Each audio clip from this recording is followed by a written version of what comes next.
Hello, hello, hello. This is Cyborg, And Bumblebee. and today we're going to be doing a review, our 2-cent review on the last 3 episodes of Ironheart. Episodes 4 through 6. My gosh, that was a whole whirlwind.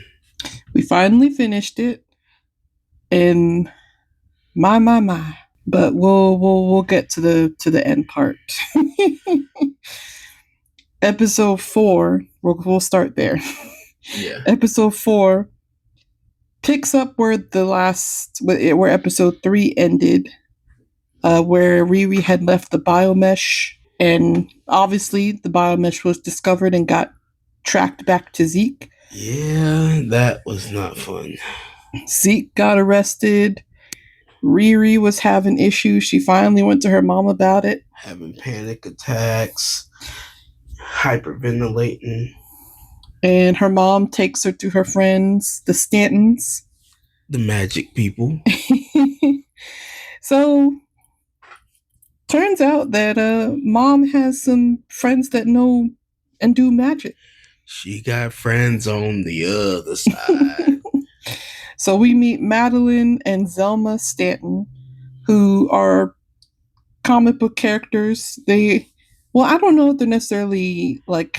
The daughter, definitely. I don't know about the mom. Well, no, what I was going to say is I'm not entirely sure if those characters are affiliated necessarily with Doctor Strange, but they remind me of Doctor Strange because, the whole magic aspect and how they do magic in the MCU. Right. And she goes to a magical school to learn. She's learning. She's new. She's a teenager like Riri. Yeah. She's pretty cool. Mm-hmm. I will say I like her and her character. And this episode also sees... Well, Riri has, mentioned Riri's having some panic attacks. Mm-hmm. During one of these panic attacks, Natalie and the suit goes and gets Xavier to come help. And being kidnapped. And this is when Xavier finds out that Riri has made an AI of his sister. And he did not take it well. No, he did not. He did not take it well. Natalie didn't take it well. And Natalie takes the suit and goes flying off into the distance and leaves Riri to figure some stuff out. Oh yeah. It was not the best idea for anyone involved. Meanwhile, the Parker and, I think really the rest of the gang, Parker's off doing his own thing. They go and break... Well, actually, no, he was there. The whole gang goes and breaks Zeke out of jail. Yeah. Well, before then, Parker breaks in and talks to Zeke. Mm-hmm. And lets him know, hey, you want out? We can get you out. Be ready at 10. The choice is yours. Lights out. If you ain't out, you stay here. And when the lights go out, they show him a path using the lights. Mm-hmm. And he escapes. And they get him back to the lair, and along with all of his belongings. And Parker helps him upgrade his body.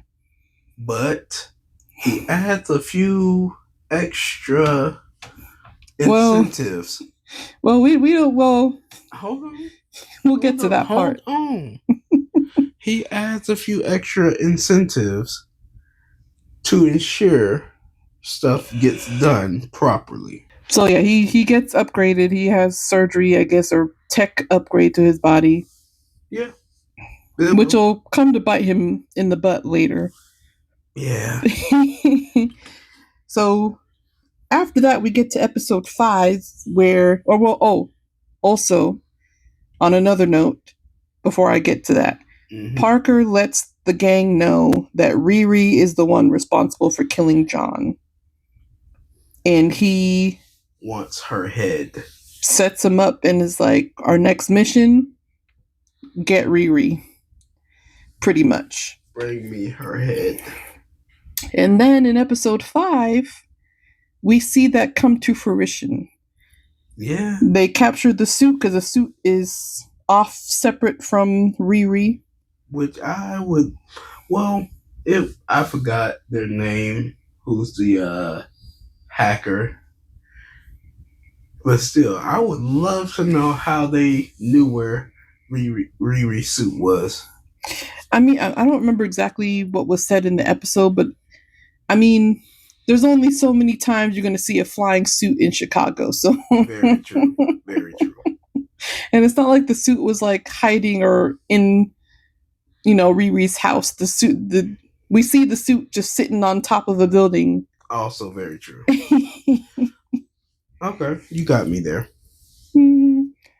But I think they also said something about, you think Parker didn't put tracking or something? I think. I could be wrong. But either way, it wouldn't be too hard to figure out where the suit was. Again. If you know what you're looking for. You are not wrong. Meanwhile, the rest of the gang come for Riri while she's sitting at a diner with Zelma discussing things, magic, suit, or, whatever, what have you. The whole magic of it all. And trying to figure out how to, get rid of this cloak.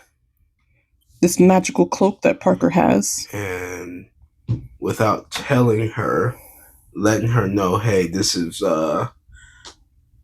might be, what's the name? Not Mephisto, but Dormammu. Like doing a very poor drawing of Dormammu. But yeah, that was interesting. Mm-hmm. But so Riri, her meeting with Zelma gets cut short, and she ends up having to fight the twins and Clown without the suit. Right. And she does okay. Well, no, she does okay. She holds her own. She manages to get herself situated and get herself out of the building. Where the suit comes and not really save her, but save her. Well, yeah, the suit broke out from where I forget the name. See? The suit breaks from the box truck that the suit was being held in and gets to Riri.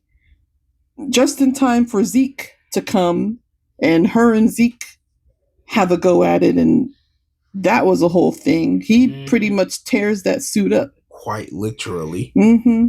But he stops. And, he lets her go. And he says, you gotta get out of here. Go. I'm cutting you a break. You need to go. You need to leave Chicago. Get out. If Parker finds out, he's gonna come for you. And he's gonna come for me. Now, Clown, she seen when Riri escaped. Mm-hmm. But she already had the whole interaction with Riri when she told her that Parker killed Rampage. Stuart Rampage. Mm-hmm. Which later on, when Parker asked, was Riri killed? Zeke said yes. And she agreed. But then later on, she brings up the fact that, did you kill Stuart? Like, what did he do to you, and why, and he pretty much confirms it. And then the whole gang is like, nah, that ain't right. We out. And he fired them all. Well, he tried to kill one of them and then fired everyone. Mm-hmm. They all peaced out. Yeah, they're all like, yeah, no, we can't. We done. we not with this no more. I choose life. Even Zeke leaves, but Parker comes back for Zeke later and in a nice suit and tie. Those upgrades that I mentioned before included a part where Parker can take control of Zeke's body. remember those little incentives to make sure that he does what Mm-hmm. he's supposed to do? Yeah, that's voice command.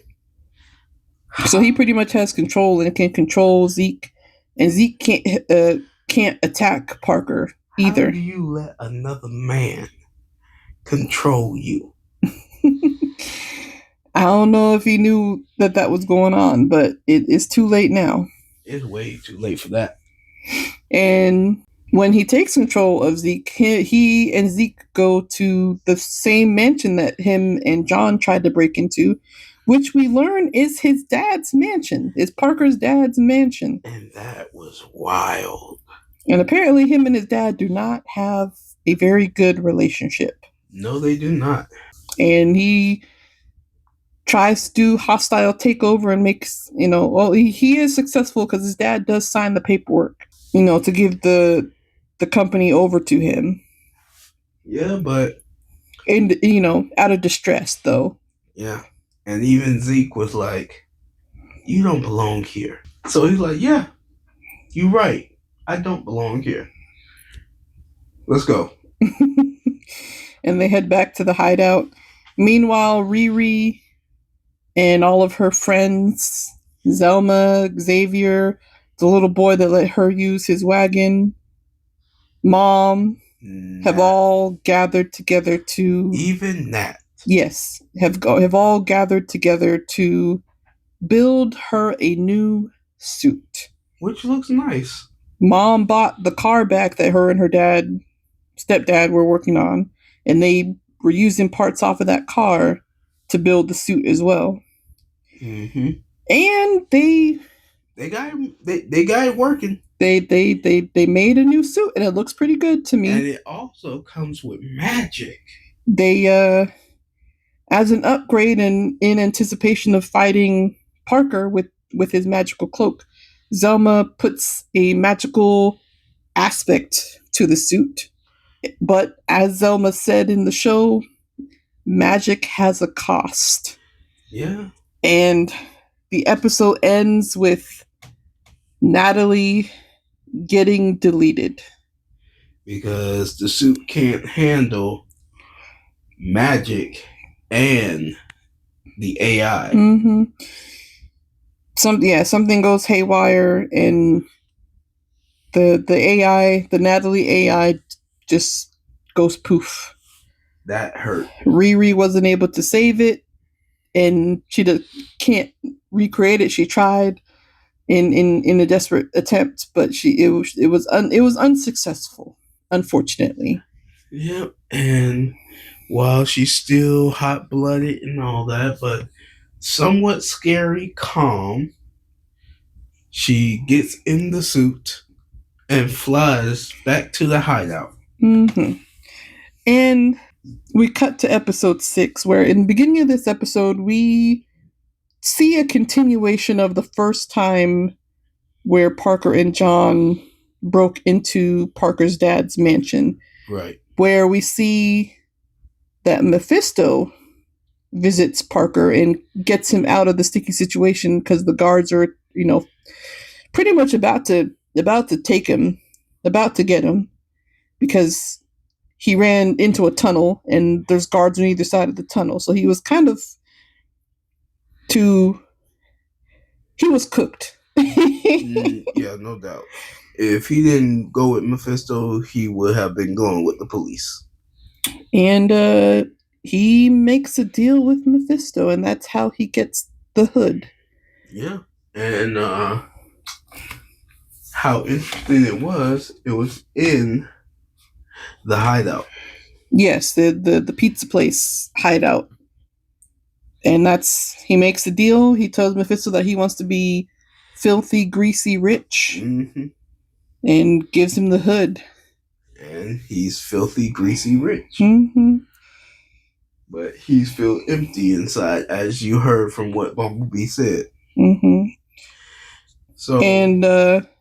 So after having this meal, this fancy meal, he's like, nah. And him and Zeke go back to the hideout. Riri leaves, gets in their suits and goes to the hideout as well. And she goes because she's, about to take Parker down, but Mm-hmm. she is met with Zeke first. And she doesn't want to hurt him. She's trying to help, but she realizes that he's being controlled, and they come up with a plan. It's not the best plan, but it's a plan.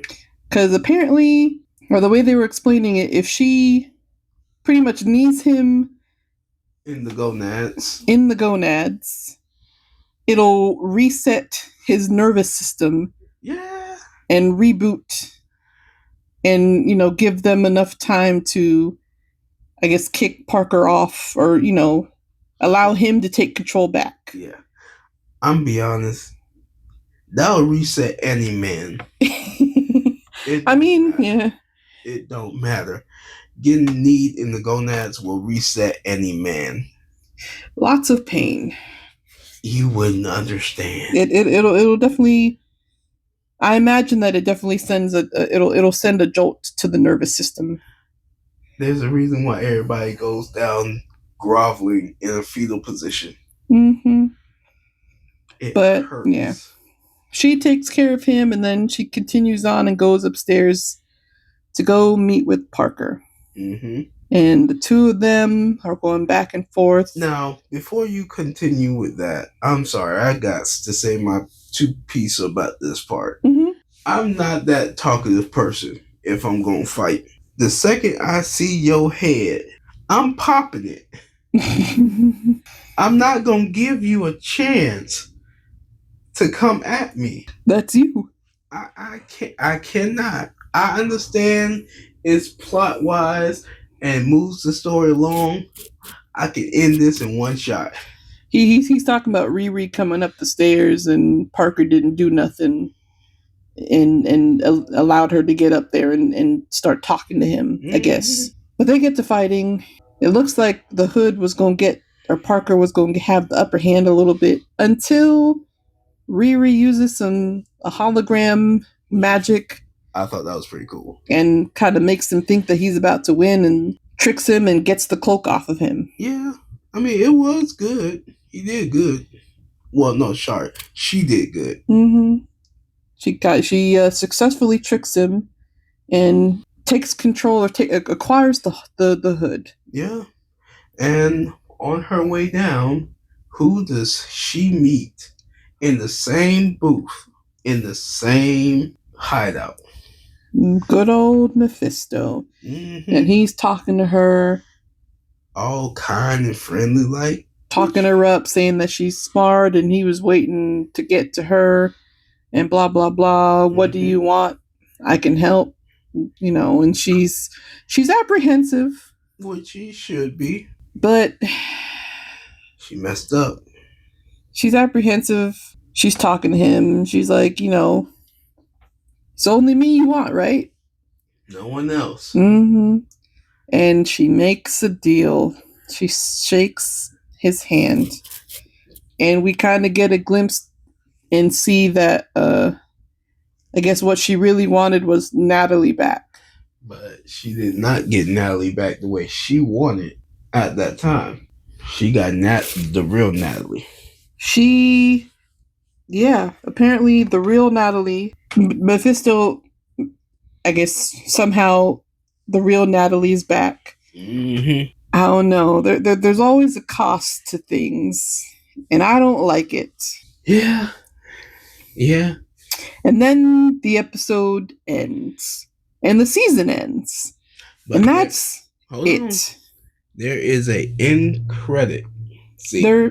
There is a mid-credit scene where we see Parker go to Stanton's and talk to Zelma, and he's talking about he wants some big magic. Some big help. Now, Marvel. Please. Marvel. Please. Please. Riri. No, please. Riri is one of my favorite. I like to say she's my favorite lesser known Marvel character. Because, you got the big wigs, the Iron Mans, the Black Panthers of it all. But, Ironheart is kind of newer on the scene and not, necessarily, she's not Iron Man, Thor, and Captain America.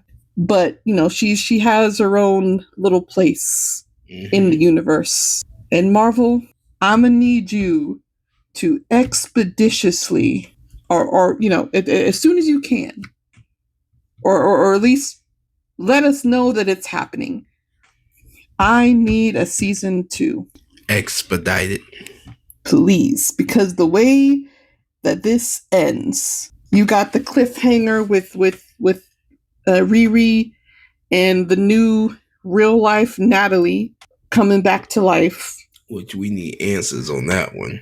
Natalie looking at Riri like she crazy. Like she got 3 heads. Cause Riri's like, oh my gosh, wait, Natalie, run diagnostics. And Natalie's like, why do you sound like Star Trek? Little does she know that it's real life, flesh and bone Natalie that she's getting back. It's not the AI Natalie, it's flesh and bones. Mm-hmm. I need to know what happens next. And the fact that Parker went to Zelma, I hope Zelma knows who he is and doesn't necessarily give him anything crazy, because I think, or what my assumption would be, that whatever big magic he's looking to get is to get back at Riri. I don't think she knows. So, I mean, I feel like Riri mentioned his name all the time, but maybe not. I'm not sure, but I hope that she knows that that's the dude that Riri was fighting. I hope so too, because if not, it's gonna be a whole thing. I don't need her giving him quote unquote big magic and then him coming for Riri later, because that's not gonna be good. I don't like that she made the deal with Mephisto either. And that's not gonna be good, because we don't fully know that yet. It could be a possibility. We saw what Mephisto's influence did to Parker. Yes, we did, but we don't know if that is actual or just a possibility, because she was still hesitant on it all. She shook his hand, and there was a real flesh and bone Natalie. I think she made the deal. I don't think so. I'm gonna still hold out hope. But either way, I need a season 2 so that we can see what happens next. Yeah, because she's gonna keep bugging me until we get it. So please, Marvel, just give us some info. Please. We really appreciate it. We're both very big Marvel fans, so please. But yeah, no, Riri holds a special place in my heart. I don't know why. I mean, well, I don't know. It's just something about the character. Maybe it's because I see myself in her. Mm-hmm. It's just one of those things. Until we get a season 2, guys, this is it. Yeah. We got 6 episodes, and they are complete. You could watch all 6 episodes on Disney Plus. You could rewatch all 6 episodes on Disney Plus. Just watch them in general. Mm-hmm. You won't be disappointed. It has a lot going on, and you'll love it. Despite what most people say, I always suggest you look at it for yourself instead of listening to everyone, because your opinion matters to you and to me. And I hope that there's a season 2. So this has been Cyborg and Bumblebee, and this is our 2 cents. You guys take care. Peace.